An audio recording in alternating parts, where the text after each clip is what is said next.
You shouldn't be here.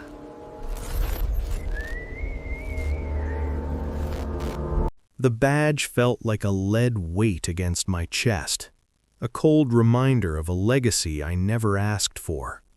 My name is Elias Thorne, and I am a second-generation mistake. My mother was a decorated officer until the city's concrete jungle swallowed her soul.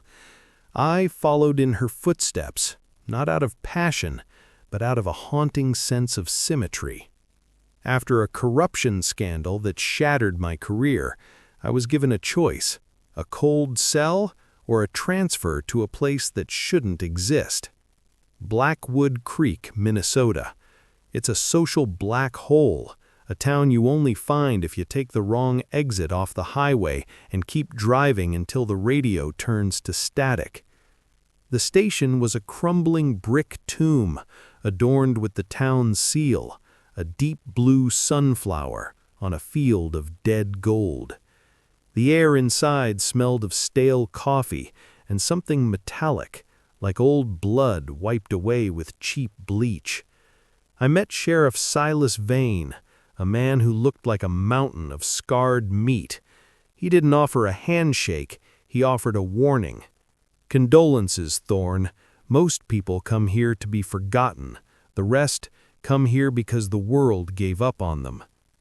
My partner was Caleb Viper Vance, a man who wore rose-tinted sunglasses, even in the pitch black of night. He was currently pummeling a vending machine with a rhythmic, practiced violence. "Meet your new shadow, Caleb," Silas grunted. Caleb didn't look up. "Condolences, kid. Hope you brought your own shovel. The last guy didn't, and we're still scrubbing him out of the upholstery." We drove out in a rusted white Volvo. No sirens, no markings. Caleb lit a cigarette, the smoke swirling around his pink lenses. "In Blackwood, colors mean things, Elias. Blue means the harvest is coming. Gold means you might live to see tomorrow. Don't ask questions. Questions here have a habit of biting back." Our first task was spying on a man named Julian Voss, a drifter, a ghost.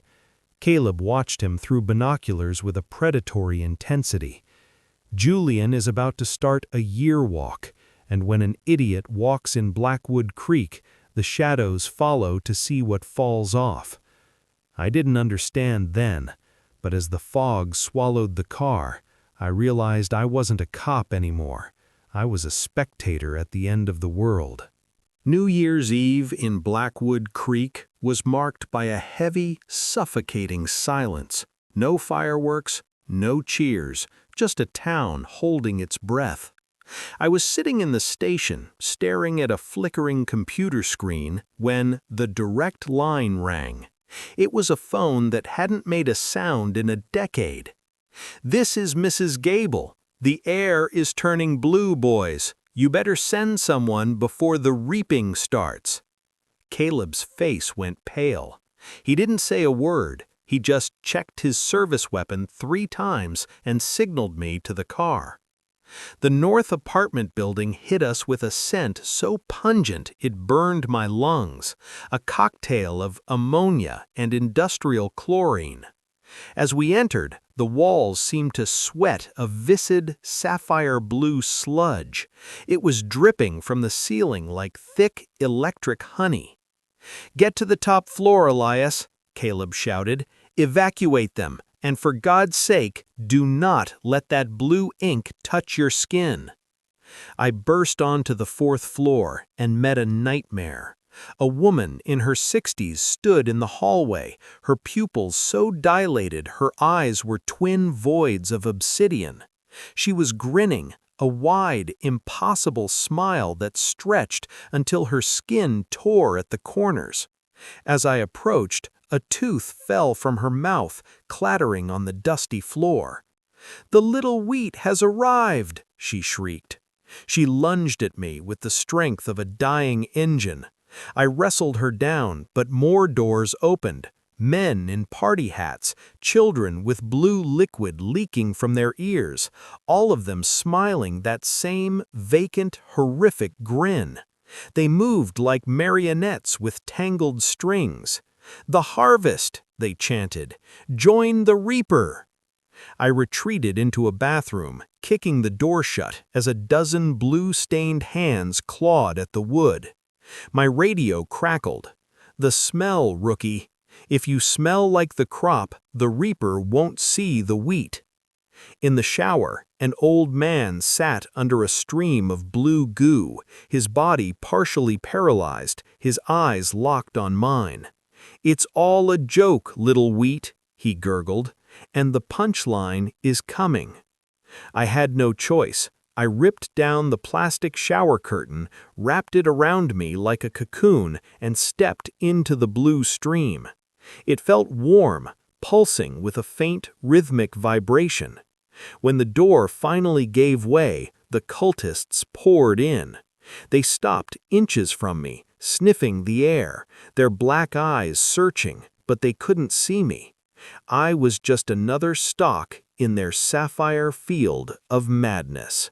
The aftermath was swept under the rug with chilling efficiency. No reports, no news. Just men in unmarked vans, wearing helmets that looked like something out of a sick sci-fi film. A week later, we were sent to the outskirts. "A trash dumping report," Silas said. By the side of a frost-covered road sat a washing machine. It was solid, ink black, and looked like it had been forged in a void. "Drop it off the quarry cliff," Silas's voice crackled. "Don't burn it, don't crush it, just let the water have it." As it tumbled through the air, it didn't clatter, it hummed, a low, vibrating frequency that made my teeth ache. When it hit the water, a massive plume of black ink spread across the surface, swirling into patterns that looked like giant human fingerprints. But I had made a mistake. A small splotch of that black ink had landed on my sock. By the time I took off my shoes at home, the stain had grown. It was a pulsating mass, rooted into the fabric of my clothes. I burned it in the backyard, and I could have sworn I heard a high-pitched, childlike scream emerging from the flames. The stress began to erode my mind. I started smoking again, sitting by the window in the dead of night, staring at the spot where I buried the ashes. One night, the wind died down. I blew a cloud of smoke toward the window, but it didn't dissipate. It hit something. A solid, black wall was standing just inches from the glass. My heart stopped. It was a figure, 9 feet tall, impossibly thin. It had no face, no eyes, no mouth, just a smooth, void-like surface. It was wearing a tattered black hat, a grotesque parody of a man. I called Silas. "There's something outside," I whispered, my voice barely a breath. Before Silas could speak, a 5-fingered obsidian hand pressed against the glass. The pressure was immense. The window didn't just break, it shattered, spraying my room with diamonds of ice and terror. The cold hit me like a physical blow. The entity didn't enter the room, it unfolded into it. It snapped and popped like dry wood. I dove under the bed, glass slicing into my palms as a long, ink-black arm swept across the room, pulverizing my dresser into splinters. It didn't look for me with eyes. It sensed my heartbeat. It felt my fear radiating like heat. I could hear it breathing, a wet, rattling sound, like someone trying to breathe through a throat full of pebbles. I flicked my lighter toward the window. The small clink was enough. The entity launched itself out of the house, its massive frame tearing the wood apart in its haste to find the noise. I ran for the Volvo, fumbling with the keys as a shadow loomed over me. A massive, wet hand slapped against the window. I rolled into the driver's seat, but the arm was too long. It reached through the car, its fingers, sticky like freshly chewed gum, wrapping around my ankles. I was dragged across the seats, my back screaming in pain as I was pulled through the shattered window and thrown onto the frozen ground. The creature loomed over me, its faceless head bobbing back and forth like a snake. In that split second, I saw the end. I saw the dark between the stars. Then, a pair of headlights cut through the gloom. Sheriff Silas Vane stepped out of his truck. He didn't have a gun, he had a bucket. "Julian, is that you, son?" Silas called out. The creature made a low, mournful sound. "I know it hurts," Silas said. "I brought you what you need." Silas began tossing large, bleached white bones onto the snow. Cattle bones, deer bones, maybe even something else. The creature dropped to all fours, absorbing the bones greedily. It began to retreat into the woods, the sound of snapping bone and wet earth following it into the dark. I lay there in the snow, broken and bleeding, realizing that in Blackwood Creek, justice wasn't about law, it was about keeping the monsters fed. I woke 3 days later. The paperwork said I had been injured in a domestic animal attack, another lie in a town built on them. Silas explained the truth. Julian Voss, a boy crushed in an accident years ago, his grief hadn't died. It had manifested into this ink-black warden. "Julian is a memory that won't die," Silas whispered. "He thinks he's broken, so he wanders the night, looking for bones to replace his own.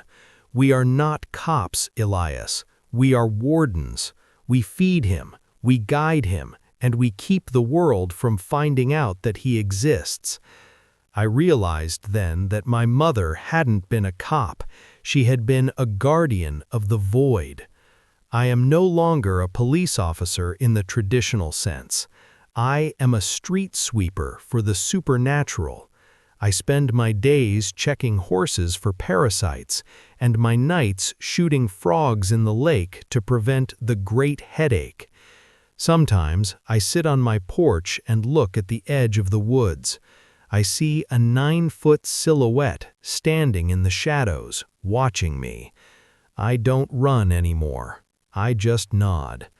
Blackwood Creek is where the bad cops go, but not for punishment. We are the wardens of the impossible, the janitors of the cosmic void. I adjusted my pink sunglasses and looked at Caleb. "What's the call today?" I asked. Caleb grinned, his eyes hidden behind the roses. "A washing machine just showed up at the gas station," he said, "and this one is bright red. The vigil continues."